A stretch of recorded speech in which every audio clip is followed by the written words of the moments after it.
Pasaka apie skruzdėlytę ir jos kojas.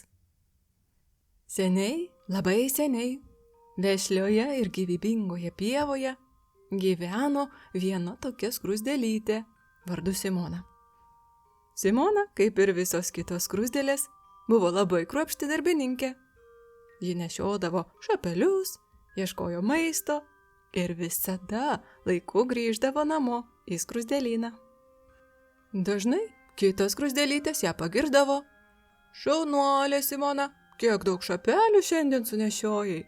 O ji visad atsakydavo: "Mano kojelės veikrios, su jomis visai nesunku tiek daug nuveikti." Iš tiesų, Simona turėjo 6 ilgas, stiprias kojas, kuriomis ji lengvai perlipdavo per akmenukus, žolės šakeles ir pasiekdavo aukštą skruzdėlyną. Vieną niekuo neypatingą dieną Simonos kaimynė skruzdėlytė pareiškė, kad nors ir smagu kojelėmis lakstyti, ne visi greiti gyvūnai jas turi. "Oho, ne visi?" susirūpino Simona. "Kaip liūdna jiems turėtų būti. Einu paieškosiu, gal kam nors iš jų reikia pagalbos." Neilgai trukus, iškeliavo mūsų skruzdėlytė link tolimojo pievos pakraščio. Jis susikrovė mažytį lapų maišelį su duonos trupiniais ir lašeliu medaus ir išsiruošė į pievą, kur tikėjosi rasti gyvūnėlių, kuriems, kaip jai atrodė, reikėjo pagalbos pajudėti iš vienos vietos į kitą. Bevaikščiodama, ji susidūrė su mažu pūkuotu vikšreliu, ramiai graužiančiu sau lapą. Vikšras turėjo trumputes, tačiau stambias kojytes, kurios visai buvo nepanašios į Simonos. "Labas!" pasisveikino skruzdėlytė. "Aš esu Simona. Koks tavo vardas?" "Labas, Simona. Aš esu vikšras Vaidotas, bet netrukus tapsiu drugeliu." Simonos antenos suvirpėjo iš nuostabos. "Drugelis? Oi, kaip įdomu turėtų būti pasikeisti į naują padarą. Bet Vaidotai, tavo kojytės tokios mažos. Ar tau nereikia pagalbos perlipti ant kito lapo?" Vaidotas šiltai nusišypsojo. "Galbūt mano kojos dabar ir mažos, bet jos kaip tik tokios, kokių man reikia. Su jomis judu lėtai ir lengvai išsilaikau ant kiekvieno paviršiaus. Be to, netrukus turėsiu sparnus, galėsiu skraidyti aukštai virš medžių ir gėlių." Simona stebėjo, kaip Vaidotas toliau laimingai kramtė lapą ir svajojo, kaip pakils į dangų. Apsižvalgiusi ji nusprendė judėti toliau. Ji visuomet norėjo sužinoti, kas ten slepiasi už tankių krūmų. Vikriomis kojytėmis, perlipusi per susipynusias krūmų šaknis, ji pasiekė nedidelį tvenkinį. Susidomėjusi, ji pasilenkė link vandens ir pamatė jame grakščiai plaukiojančią mažą žuvelę.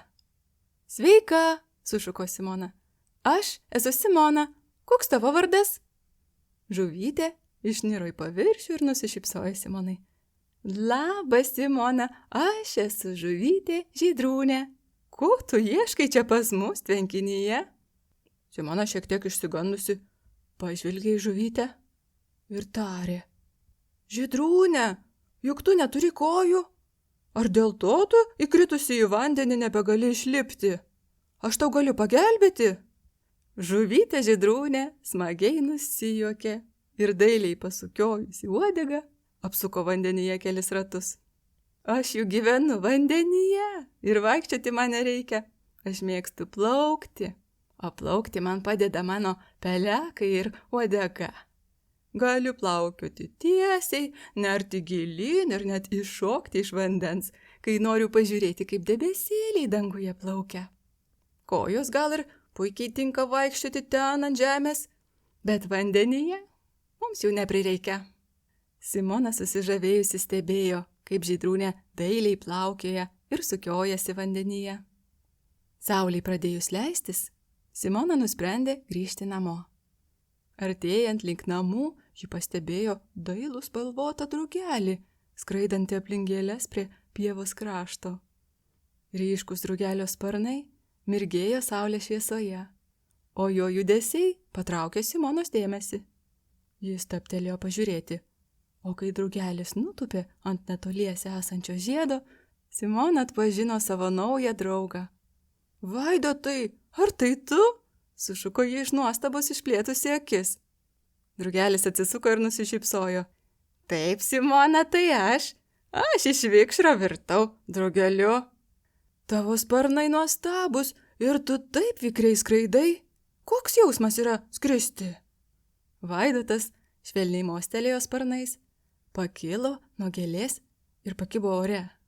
Skraidyti yra taip puiku.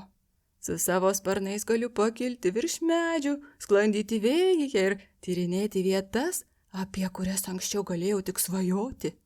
Simona susižavėjusi stebėjo, kaip Vaidotas šoka ore ir suprato, kad kiekviena būtybė turi savitą pasaulio pažinimo būdą.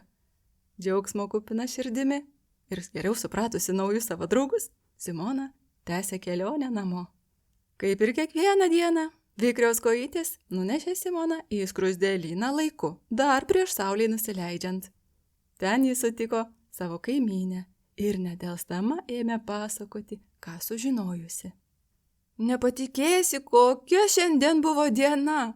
Susipažinau su vikšru Vaidotu, žuvyte Žydrūne, o galiausiai net ir dailiu drugeliu, kuris pasirodo buvo tas pats anksčiau sutiktas Vaidotas. Jie man parodė, kad ir su trumpomis kojytėmis, uodega ir pelekais ar sparnais galima judėti ir puikiai gyventi. Kaimynė linktelėjo galvą. Teisingai, kiekviena būtybė yra unikali ir būtent dėl mūsų skirtumų pasaulis yra toks gražus. Ir taip, pievoje toliau gyveno skruzdėlytė Simona, švęsdama visų būtybių grožį, su kojomis ar be jų. Pasakos pabaiga.